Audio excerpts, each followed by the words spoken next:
Fala, povo lindo! Vamos conversar sobre essa prova Enem 2025 que já é polêmica. Então vamos ver por que ela foi polêmica. Você fez essa prova? Deixa o seu comentário. A gente vai falar principalmente das questões de história, mas a gente vai falar dessa prova de maneira geral. Se liga!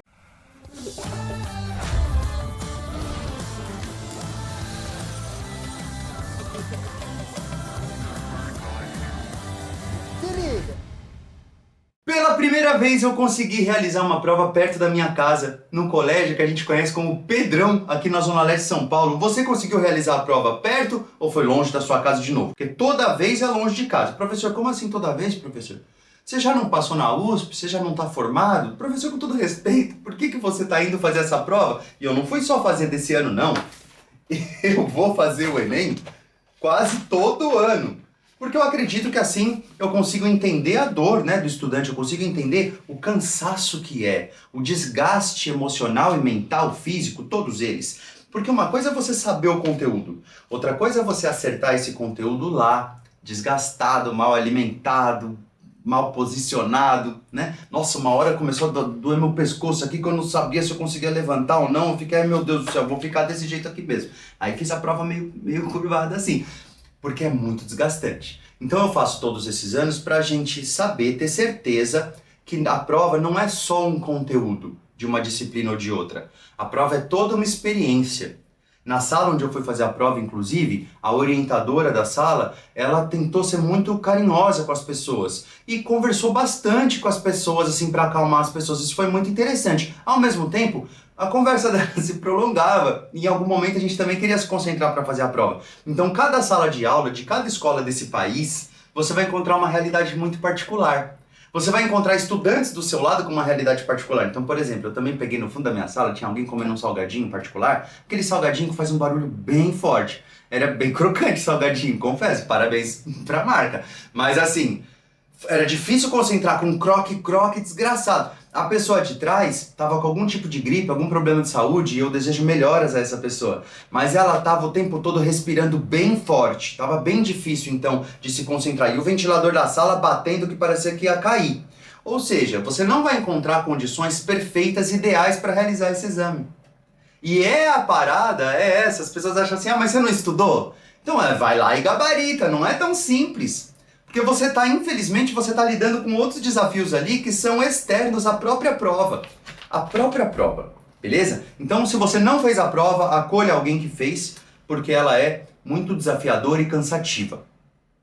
Sugiro que você dê força para quem você conhece e fez o Enem, beleza? Professor, agora fala de forma mais técnica. Eu fui fazendo a prova e eu fui anotando aqui quantas questões tinha de cada disciplina, principalmente em humanas, tá? E aí eu vi que a prova foi relativamente equilibrada. Por quê? Pela minha contagem, foram 14 questões de história, 14 de geografia, aí 10 de filosofia e 7 de sociologia. As de história, vamos pontuar um pouco mais, fechar agora para a de história. Teve separação equilibradíssima entre história do mundo, 7 questões, e história do Brasil, 7 questões. Talvez ao realizar a prova você não tenha percebido esse equilíbrio, talvez você tenha prestado mais atenção num lado do que no outro, é normal. Às vezes você estuda mais história do Brasil e vai ficar, caiu história do mundo demais, porque eu não estudei tão bem. Inclusive, tiveram questões muito difíceis esse ano, tanto de história mundo quanto história Brasil. Não que seja difícil para mim, porque eu vivo estudando isso. Mas eu penso assim, puxa, se eu não fosse formado em história na USP e estudasse história todos os dias da minha vida, eu não ia achar fácil esse exercício, que a gente vai saber quais são, tá bom? Então, primeira observação dessa prova. A questão de linguagens tinha um monte de imagem. Eu fiquei com um pouco de inveja. Porque a questão de linguagem, aqui era para interpretar texto, muito legal, Pela primeira vez o Enem trouxe um texto enorme, que ele traz todo ano, mas dessa vez várias questões para resolver esse mesmo texto. Então a gente já sabia que era sobre interpretação. Para quem nunca fez a prova, é importante dizer também que logo no começo da prova você escolhe, entre fazer questões de inglês ou de espanhol. Você não escolhe no dia, você escolhe no dia da sua inscrição, lá atrás. E aí, como você já escolheu na inscrição lá atrás que você vai fazer inglês ou espanhol, essa língua, esse idioma estrangeiro, você, na hora da prova, já vai estar anotado, essa pessoa escolheu o espanhol, essa pessoa escolheu o inglês. Aí você vai na questão correspondente e faz o exercício. Eu escolho espanhol. Não só porque eu não confio no meu inglês, mas também porque eu já tive a oportunidade e o privilégio de morar no México. Então eu tenho mais confiança com o idioma espanhol. Aí depois começa de fato língua portuguesa, códigos e suas tecnologias. Olha quanta imagem. Praticamente toda a página que eu virar aqui você vai ver imagem. Agora, quando eu começar, olha aqui que beleza. Quando eu começar a prova de humanas, você vai falar, ih, acabou a tinta? Porque assim, tem uma imagem e outra de geografia, porque se não tivesse também geografia ia ficar complicado, né? Aqui é a redação, ó, gente, que fica no meio da prova. E eu tento fazer assim, primeiro eu faço a prova de ciências humanas, depois eu faço redação e depois eu vou para linguagens. Por quê? Porque assim eu acho que eu vou melhor. Ó, professor, começou a prova de ciências humanas e tem imagem, professor. É verdade. A prova de história inteira tem uma imagem, essa imagem. E geografia você vai encontrar realmente outras imagens. Gente, em geografia, eu percebi que teve muita geografia física, pouca geopolítica. O que para um professor de história eu gostaria mais de ter mais geopolítica, sabe? Porque é uma história recente, eu acho legal, acho importante. Mas tudo bem. Aí aqui em história, logo de cara, a primeira questão de história é essa que tinha essa imagem, para a gente considerar que Veneza, lá no século XV, XVI e acho que um pouco do XIV também, ou seja, muito tempo atrás, mais de 500 anos atrás, Veneza era um centro, né, que as pessoas se reuniam ali. E o mar Mediterrâneo era um mar muito integrado. Então, pessoas muito diferentes visitavam Veneza, pessoas de culturas diferentes, de roupagens diferentes. A imagem, basicamente, pedia de você uma interpretação de texto. Não precisava que você tivesse um grande conhecimento prévio em história. Você podia, talvez, pensar que o mar Mediterrâneo, acho que talvez tinha que ter um conhecimento prévio, sim, quase que geográfico, né? De lembrar como é que é o mar Mediterrâneo. Lembrar que a parte de cima do mar Mediterrâneo tem a Itália, tem a Espanha, tem a Grécia, atuais. E lembrar que a parte de baixo é o norte africano, né? Pensar que o leste é o que a gente conhece por Levante, onde tem Israel, onde tem Líbano. Então, se você visualizasse esse mapa do mar Mediterrâneo, você ia conseguir falar, caramba, é muita gente diferente em volta desse mar. E ajudar, beleza? Claro que o mar Mediterrâneo, lá no século XV, era povoado e cruzado por pessoas diferentes das de hoje em dia, mas de qualquer maneira daria para responder esse exercício. Aí a próxima questão de história que caiu, eu já gostei, eu boto um rostinho de feliz. Quando eu falo assim, caiu um tema que eu fico tranquilo. Não é um tema feliz, tá, gente? É a felicidade da segurança em resolver o tema. Porque o tema era muito triste. Era gripe espanhola. Aí eu falei, nossa, que bom que caiu gripe espanhola, porque eu li um livrão sobre isso, falando sobre os milhões de mortes, falando sobre que o nome gripe espanhola só existe por um acidente da história, porque nada indica que essa gripe tenha começado na Espanha. O fato é que durante a Primeira Guerra Mundial, lá de 1914 até 1918, a Espanha era um país neutro. Por conta disso, a imprensa da Espanha era livre. Então a Espanha falava assim, ó, gente, tem alguém doente aqui. Enquanto que dos outros países a imprensa era controlada, porque estava em guerra. Então, ó, não vaza não. Não vaza informação de que a gente tem gente doente aqui não. Então, vários países escondiam as informações. A Espanha não tinha por que esconder. Falou, tem uma gripe rolando aqui. Hoje tem uma teoria de que essa gripe tenha começado até nos Estados Unidos, no estado do Kansas. Mas por muito tempo se pensou que a gripe tivesse começado na Espanha. Hoje a gente sabe que não foi na Espanha, mas o nome continua sendo gripe espanhola. Então, pedia sim um conhecimento prévio. O texto ajudava, falava já que a Espanha era um país neutro. Acho que dava para resolver por interpretação de texto. Se conhecesse a história da gripe espanhola, melhor. Mas acho que dava para responder interpretando o texto só. A próxima questão de história eu também fiquei muito feliz porque ela fala sobre o Império Brasileiro. Na prova azul era a questão de número 58, sem imagem. Vai falar já sobre o final do Império, que é depois da Guerra do Paraguai, depois de 1870. Na verdade, no final do Império. 1881 teve uma reforma política e começaram a cobrar que as pessoas fossem alfabetizadas. E é por isso que esse exercício está aqui, para lembrar a gente que mesmo durante o Império tinha voto, tinha eleição, mas que você precisava ter uma renda para votar. E depois dessa reforma, conhecida como Reforma Saraiva de 1881, as pessoas tinham que ler e escrever. Gente, no Império, mesmo quem era rico não sabia ler e escrever. Então a população que votava caiu de 13% para 0,8%. Então foi muito restrito, restringiram o acesso à política.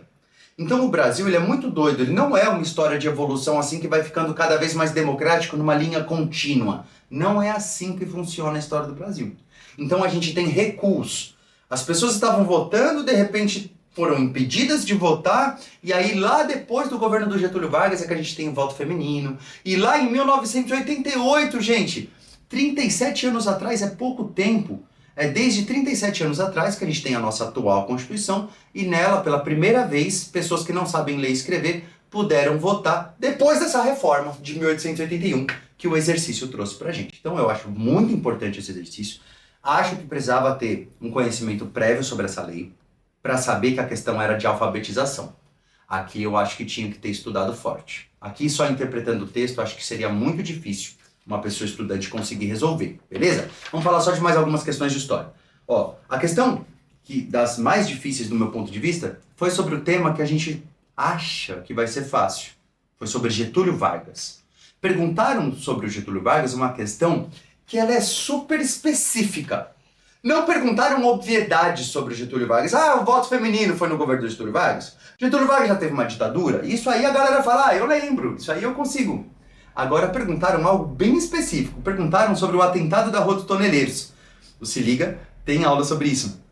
Que tentaram lá matar o coitado do Carlos... Coitado mais ou menos. Tentaram matar lá o Carlos Lacerda. E aí, quem que tentou matar esse cara? Pessoas muito próximas ao Getúlio Vargas. Isso gerou uma crise política danada pro Getúlio Vargas. E a galera do Carlos Lacerda, que foi a vítima daquele atentado, não que ele fosse uma pessoa inocente no todo, mas naquele atentado ele foi uma vítima. Ele e o partido dele começaram a fazer muito barulho, que desembocou no suicídio do Vargas, em 24 de agosto de 54. Tudo isso era para dizer que o exercício, ele cobrava mais a gente saber que existia um partido chamado UDN, União Democrática Nacional. Já é difícil saber que existe esse partido, você tinha que ter estudado muito para saber disso. Que a oposição do Vargas era desse partido, que existia esse Carlos Lacerda, que ele era dono de um jornal, e aí esse jornal também conseguiu gerar uma oposição ao Vargas. Então muito se fala sobre o dia que o Getúlio Vargas pega uma pistola, aponta para o próprio peito e pum!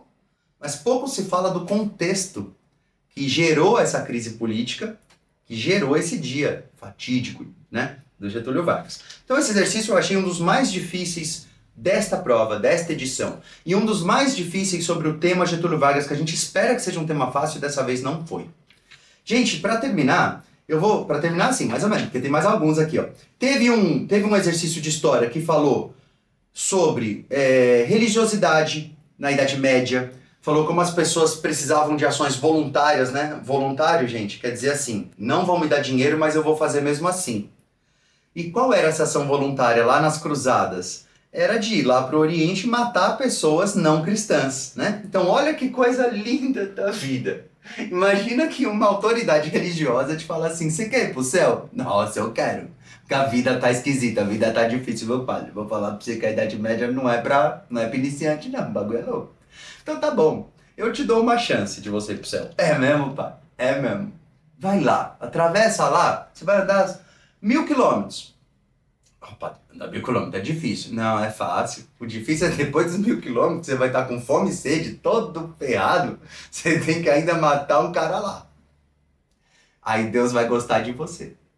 E as pessoas foram. Em 1095 todo mundo falou, foi o papo do Urbano II lá, o bispo falou, o papa falou. Não é nem só o bispo, né? Então vou ter que ir lá. E aí a galera foi, e esse exercício falava disso, de uma forma bastante resumida. Acredito que também seria interessante um pouco de conhecimento prévio sobre as cruzadas, mas com a interpretação de texto seria possível resolver. Teve um exercício também sobre o Muro de Berlim, né, que a galera lá da região falou não pode quebrar o muro, porque o muro representa uma memória coletiva nossa. Gente, isso é fundamental. Isso não é interessante esse tema, que é o tema do patrimônio histórico.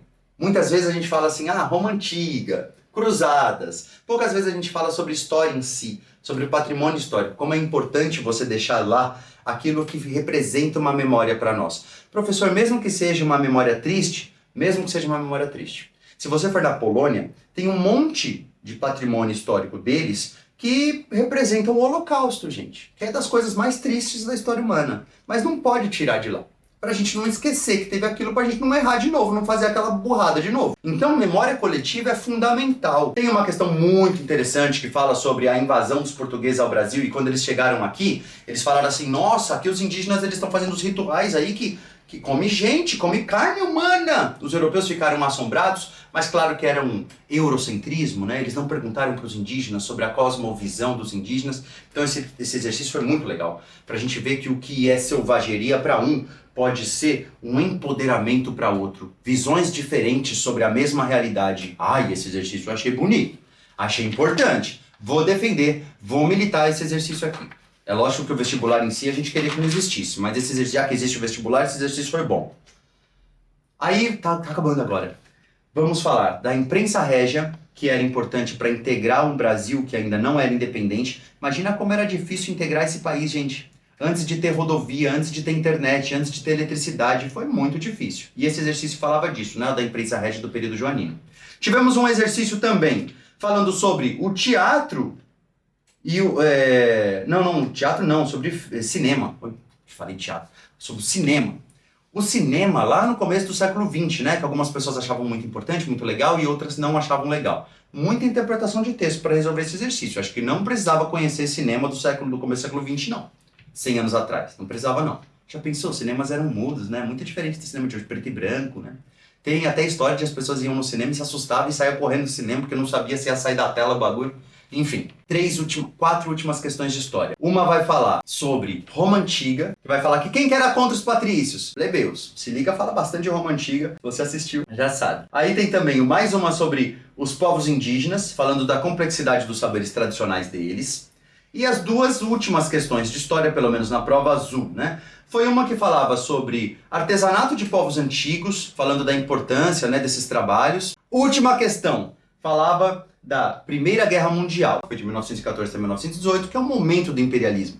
Então, se você teve acesso a um estudo dedicado durante o ano todo, era um tema clássico.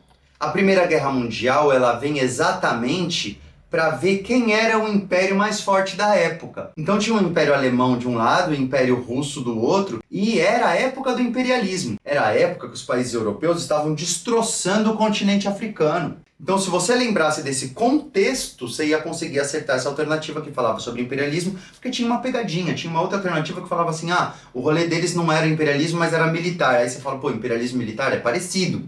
Mas se você lembrasse do contexto histórico, você ia falar, não, é o momento do imperialismo, essa paradinha. As questões de história foram essas 14 que a gente conversou. E agora eu quero fazer uma análise geral. A prova de história, eu acredito que ela teve um nível médio difícil. Teve muito conteúdo técnico, então precisava ter um estudo bastante aprofundado para conseguir acertar todas as questões de história. Isso quer dizer o quê? Que o Enem, do meu ponto de vista, ele está cada vez mais desafiador nesse sentido. O Enem, gente, existe há muito tempo, tá? Eu fazia a prova do Enem há mais de, sei lá quanto tempo, é muito antigo mesmo. E ele era mais fácil, sabia? Ele foi ficando mais difícil, ele foi ficando mais cansativo e extenuante. Então eu quero te trazer essa palavra de conforto, que o Enem está cada vez mais difícil mesmo. Se por acaso você tem algum tipo de frustração em relação ao resultado dessa prova, eu faço votos que você consiga transformar essa frustração em algo positivo, numa força. Que você consiga, seja estudar, seja trabalhar, seguir o seu caminho, mas de cabeça erguida.